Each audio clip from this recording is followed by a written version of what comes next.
Welcome to our deep dive into the Crusades. For 2 centuries, European Christendom and the Islamic world clashed for control of the Holy Land. It wasn't just about religion. Imagine a world where faith is life and death. Kings risked everything, driven by piety, ambition, and greed. Over the next 15 minutes, we'll explore the 9 major crusades and their lasting impact. Buckle up for a journey through a tumultuous period of history.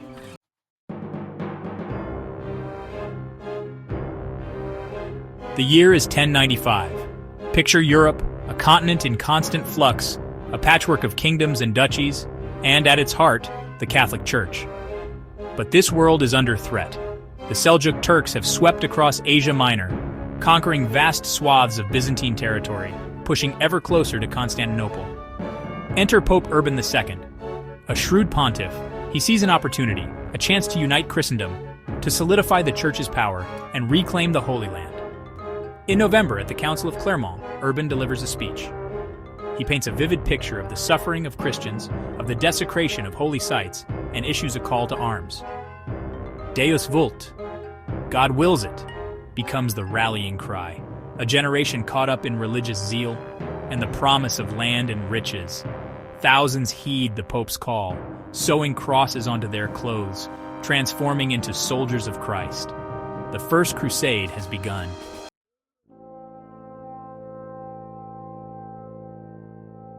The First Crusade was a chaotic tide of humanity, fueled by faith and diverse motivations.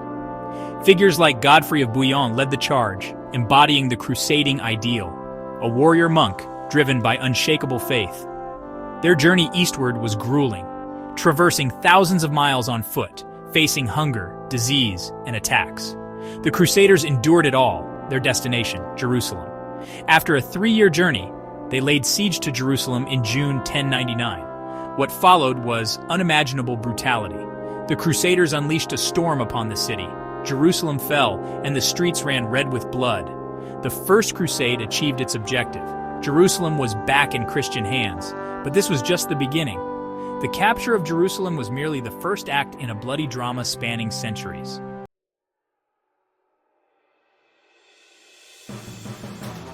The triumph of the First Crusade had been intoxicating. Yet the situation in the Holy Land remained precarious. The Crusader states were islands in a hostile sea. In 1144, disaster struck. Edessa fell to the forces of Zengi. The news sent shockwaves through the Christian world. It was a call to arms. Pope Eugenius III issued a new call for crusade. Louis VII and Conrad III answered. But the Second Crusade was plagued by misfortune.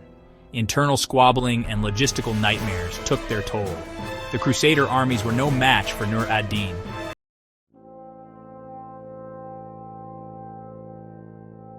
The Crusaders, their ranks depleted by disease and attrition, finally reached the walls of Damascus in 1148. The siege of Damascus, however, would prove to be a costly failure. Internal divisions among the Crusader leadership, coupled with the effectiveness of Nur ad-Din's defenses, doomed the campaign. The sight of European monarchs retreating in disarray must have been a bitter pill to swallow. The Second Crusade, once a beacon of hope for Christendom, had crumbled into a humiliating defeat. It served as a stark reminder of the challenges of waging war in the East and the resilience of their Muslim adversaries. The consequences of this failure were significant. The Christian hold on the Holy Land was further weakened, and the reputation of the crusading movement itself suffered a serious blow. The dream of a Christian East seemed to be slipping away, and a pall of despair settled over Europe. The setbacks of the Second Crusade, however, would give rise to a new generation of leaders, men like Richard the Lionheart and Saladin, whose names would become synonymous with the Crusades and whose clash of swords would echo through history.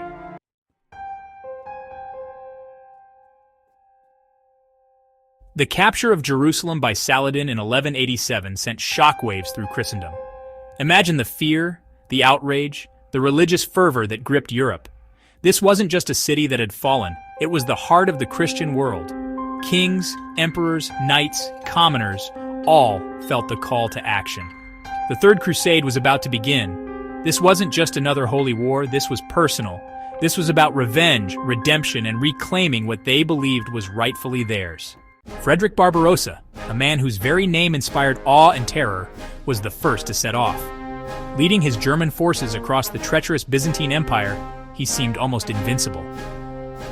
In 1190, Barbarossa drowned in a river in Anatolia. His death was a blow to the crusade, but Richard and Philip pressed on towards Jerusalem. Richard the Lionheart, a warrior king, landed in Acre in 1191. His military prowess was undeniable. His victories, like the Battle of Arsuf, were testaments to his tactical brilliance.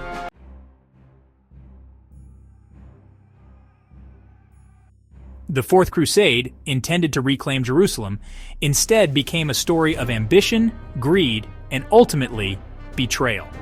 The original plan was to sail to Egypt, conquer the breadbasket of Saladin's empire, and then use that as leverage to regain Jerusalem.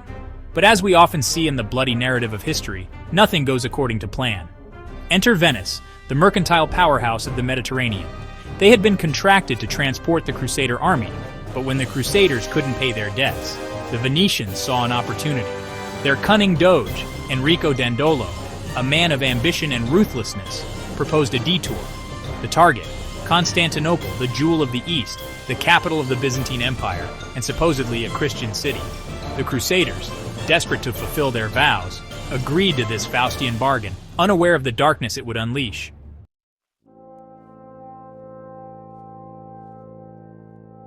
The sack of Constantinople sent shockwaves throughout the Christian and Muslim worlds. Here was a pivotal moment, a turning point in history. The Byzantine Empire, weakened and fractured, would never truly recover.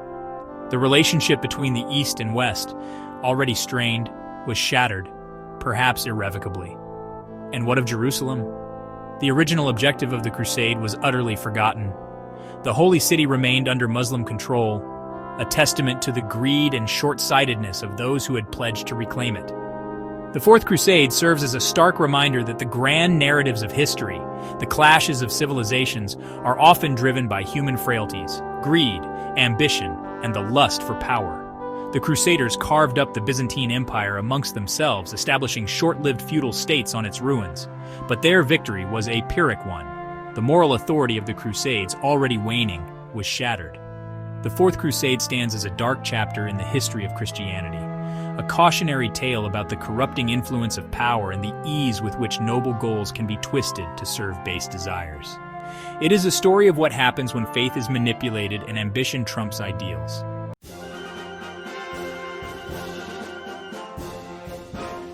The failure of the Fourth Crusade did little to dampen the crusading spirit. The year is 1217, and a new call to arms reverberates throughout Europe. The objective? To strike at the heart of Muslim power in the East Egypt. Leading this new crusade were figures like King Andrew II of Hungary and Leopold VI of Austria.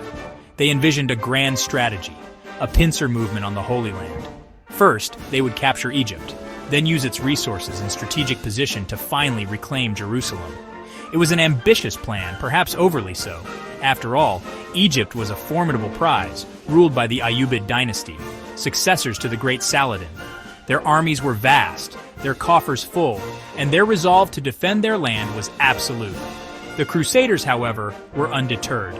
They landed in Egypt in 1218 and laid siege to the port city of Damietta, a key strategic location at the mouth of the Nile River. What followed was a grueling siege, a test of endurance and determination for both sides.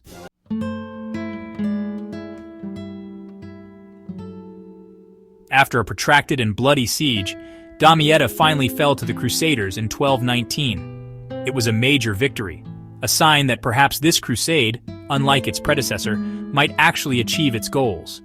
But as we often see in the ebb and flow of history, appearances can be deceiving.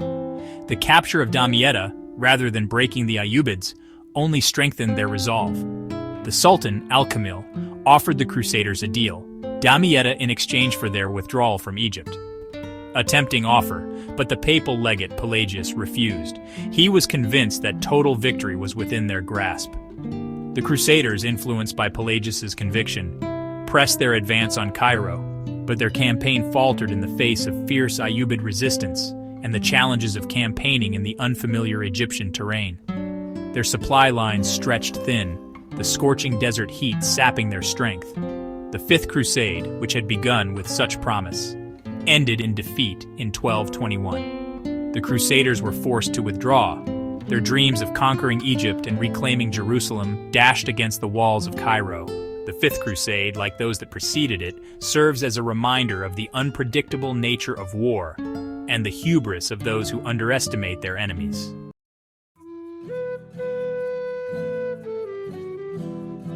The Sixth Crusade. But this crusade takes a different turn.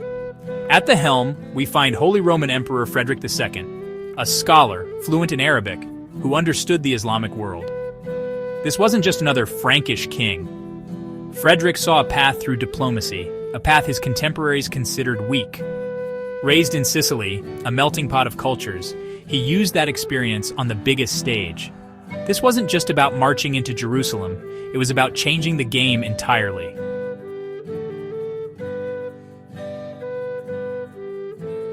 In 1228, Frederick, excommunicated by the Pope, landed in the Holy Land. The Pope forbade any crusaders from joining him, but Frederick pressed on. He opened negotiations with Sultan al-Kamil. They negotiated for months. The Treaty of Jaffa, signed in 1229, was remarkable.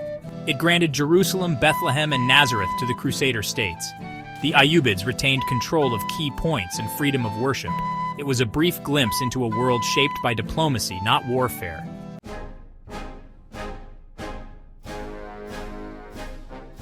Fast forward to 1244. Remember that treaty, that glimmer of hope we talked about? Yeah, gone. The Khwarezmians, driven westwards by the Mongol conquests, swept through the Holy Land, capturing Jerusalem and leaving a trail of destruction in their wake. The fragile peace brokered by Frederick II lay shattered. Enter Louis IX, the King of France. A devout Christian, almost to the point of obsession, Louis took the fall of Jerusalem as a personal failing, a sign that God had cursed Christendom. He believed only a truly righteous king, a king like himself, could set things right. He saw himself as a new kind of crusader, a warrior monk, a king who would lead his people not just to victory, but to salvation. He spent years preparing for this crusade, amassing a vast army and fleet, financed in part by Louis himself, a testament to his unwavering commitment to reclaiming the Holy Land. This wasn't just about Jerusalem anymore. This was about Louis's own piety, his need to right what he saw as a cosmic wrong. And so, in 1248, with the weight of Christendom on his shoulders, Louis IX set sail for Egypt.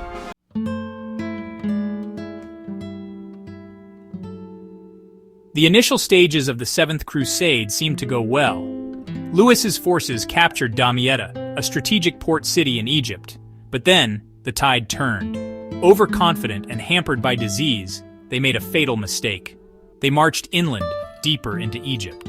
It was a disaster. The Ayyubid army met Louis's forces at the Battle of Mansoura.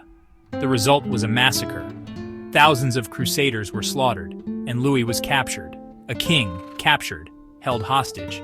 The ransom demanded was enormous. Louis agreed to these terms, choosing to surrender. He was released, but the Seventh Crusade lay in ruins. It was a crushing defeat, a testament to the hubris of even the most devout of kings. Louis, broken but not defeated, spent the next 4 years in the Holy Land. But the damage was done. The Seventh Crusade was a failure, a stark reminder of the cost of faith and the brutal realities of war in the Holy Land.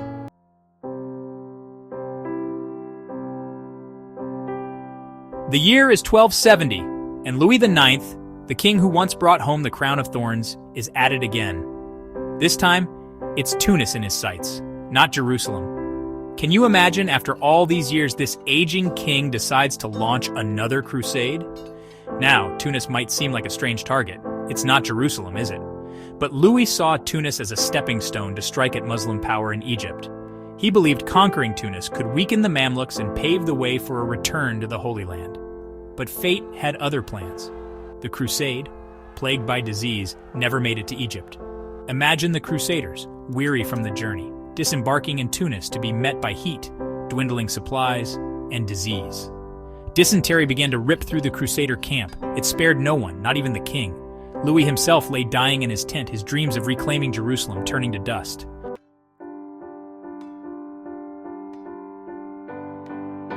In those final hours, as Louis's life ebbed away, one can only wonder what thoughts raced through his mind. Did he regret this final, desperate gamble?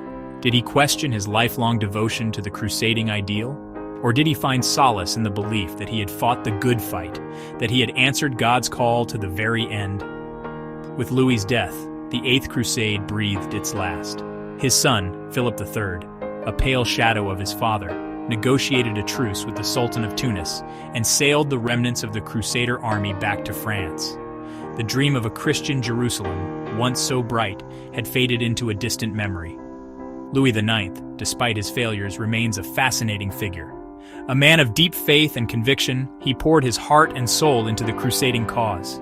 He embodied the ideals of chivalry and piety, yet he also presided over some of the Crusades' most brutal episodes. His death in Tunis marked the end of an era, a turning point in the history of the Crusades. The age of the great Crusader kings was over. From this point forward, the Crusades would become increasingly fragmented, driven by political expediency rather than religious zeal.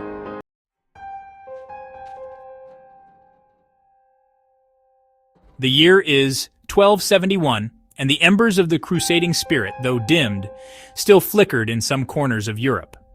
Prince Edward of England, a man who would later be known as Edward Longshanks, took up the mantle of the crusade, arriving in the Holy Land with a small but determined force. Edward, unlike his predecessors, wasn't interested in grand conquests or the recapture of Jerusalem. He knew that the Crusader states were on their last legs. His goals were more modest: to shore up the defenses of the remaining Christian strongholds and, if possible, strike a blow against the Mamluks. He campaigned briefly in the Holy Land, winning a minor victory at Nazareth, a place forever etched in Christian history as the childhood home of Jesus. Imagine the clash of swords and shields, the thunder of hooves, as Edward's knights, outnumbered but undeterred, fought with the fury of cornered wolves. But Edward, a pragmatist at heart, knew that these small victories were merely delaying the inevitable. The Muslim world, united under the Mamluks, was simply too strong. The Crusader states, starved of resources and manpower, were living on borrowed time.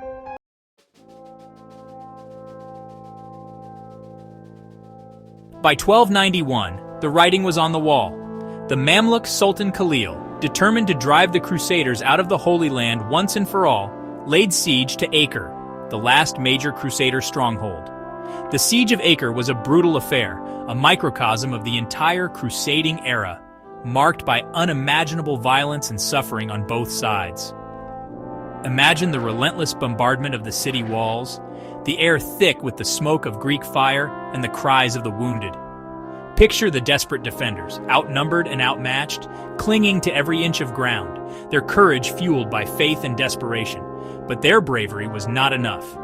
After a 6-week siege, Acre fell to the Mamluks. The city's inhabitants were slaughtered or sold into slavery, their homes and churches put to the torch. The fall of Acre sent shockwaves through Christendom. It marked the end of the Crusades, a bitter pill to swallow after 2 centuries of struggle and sacrifice. The dream of a Christian Holy Land, a dream that had inspired millions and cost countless lives, was extinguished.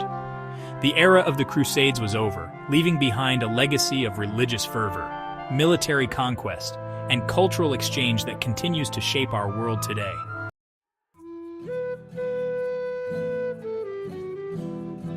The Crusades, those 2 centuries of holy war, left an indelible mark on history.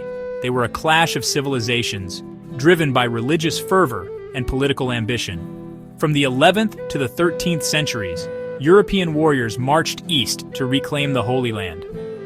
They fought with the conviction that they were God's warriors, destined to liberate Jerusalem. The Crusades left a profound impact on both the Christian and Muslim worlds. They led to the rise of powerful empires and the expansion of trade networks. Yet they also unleashed unimaginable violence and destruction. Even today, the echoes of these conflicts can be felt in the complex relationships between the Western and Islamic worlds. The Crusades serve as a stark reminder of the enduring power of religion to unite and divide. Thank you for watching.